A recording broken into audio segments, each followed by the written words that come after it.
72 hours. That's all it took. The European Tour announced a ban on Eila, and within 72 hours, they erased every single word of it, not quietly, not with some footnote buried in a PDF nobody reads.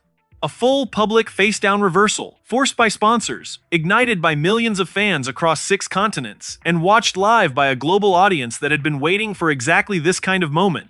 And here's the thing that nobody in professional tennis could wrap their heads around: a governing body with decades of authority behind it made a decision, announced it with the full weight of institutional confidence, and then collapsed completely.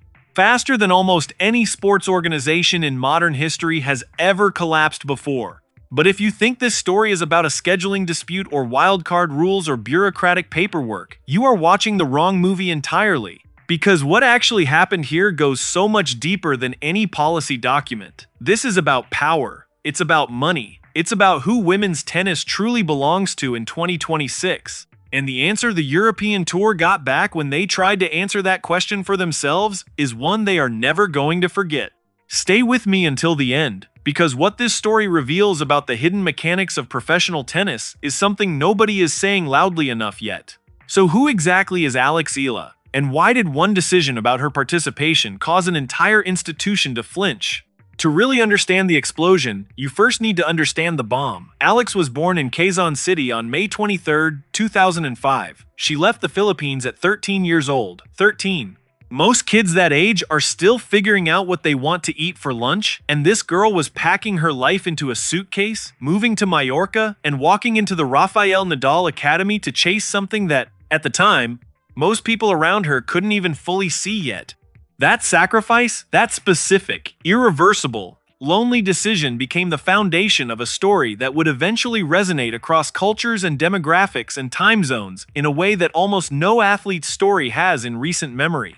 And then the results started coming, and when they came fast. As a wild card at the Miami Open, she walked on court and defeated Madison Keys, the reigning Australian Open champion. She then went out and beat Iga Swiatek, 5-time Grand Slam winner, former world number 1, arguably the most dominant player women's tennis had seen in a decade. Quarterfinals, at Miami. As a wild card, she won her first WTA 125 title in Guadalajara. She reached the quarterfinal in Dubai, losing only to Coco Gauff. And by March 2026, her WTA singles ranking had reached a career high of world number 29, the highest any Filipino athlete had ever climbed in the entire history of the WTA Tour. Those numbers are extraordinary on their own, but the numbers only tell you half the story. The other half lives in the stands. Because Eila didn't just bring results, she brought people. She brought a wave of fans, many of them experiencing professional tennis for the very first time in their lives, flooding into tournament grounds around the world with Filipino flags and homemade signs and that particular kind of raw, joyful, loud energy that tournament directors hadn't seen in years. At Indian Wells, 6 hours before her second-round match, long lines had already formed outside Stadium 3. Hundreds of fans, Filipino flags everywhere, shirts that read Alexandra Eala Fan Club. A behind-the-scenes video the BNP Paribas Open posted to their YouTube channel, featuring Alex, became the most viewed piece of content the tournament had produced for the entire 2026 event, and it wasn't even close. Tournament organizers had on multiple occasions failed to capitalize on her popularity, scheduling her on smaller courts at strange hours, a pattern that had been building quiet resentment in her global fan base for months before everything finally exploded. And that was the pressure system forming silently beneath the surface of women's tennis. That was the tension building before the European Tour walked in and lit the match. Now here's where it gets interesting, because what the European Tour actually did was not a simple ban. It was something far more calculated. It began with a policy document because it always begins with a policy document, doesn't it?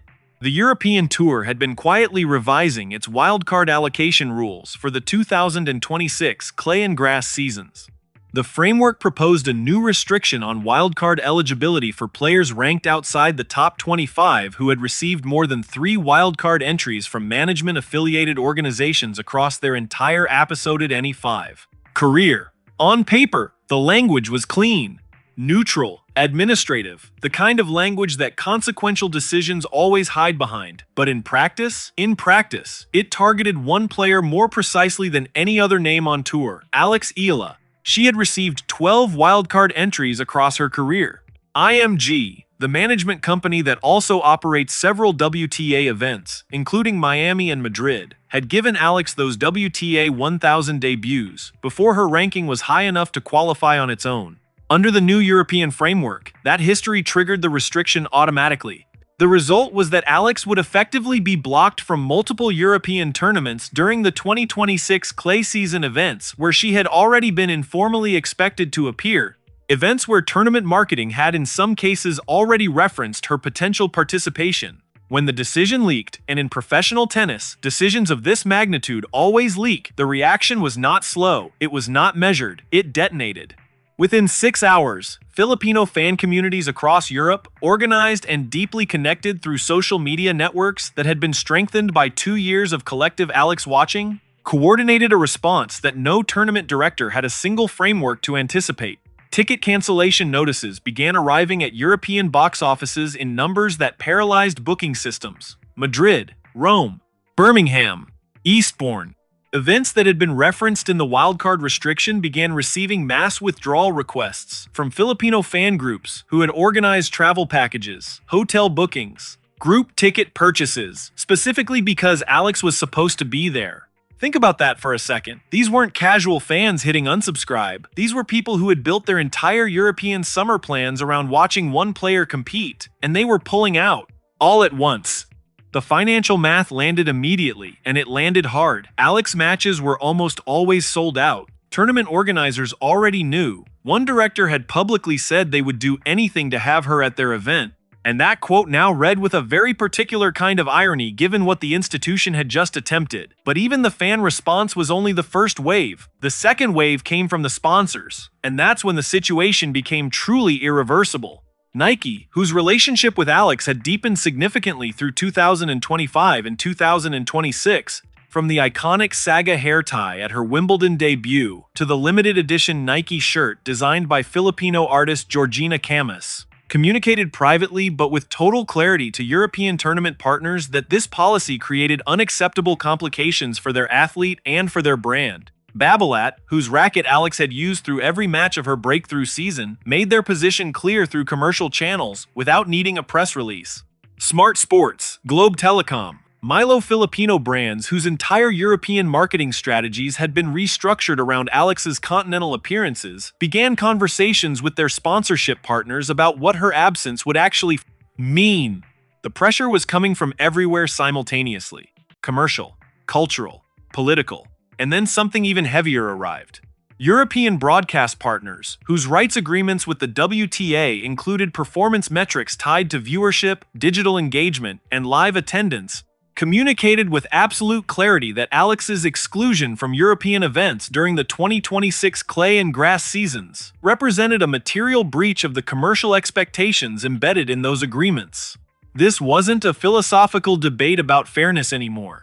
This was a contractual conversation about money, and when the lawyers started running the actual numbers, what Alex's absence from Madrid, Rome, Birmingham, and Eastbourne meant in broadcast revenue terms, the policy became mathematically impossible to defend.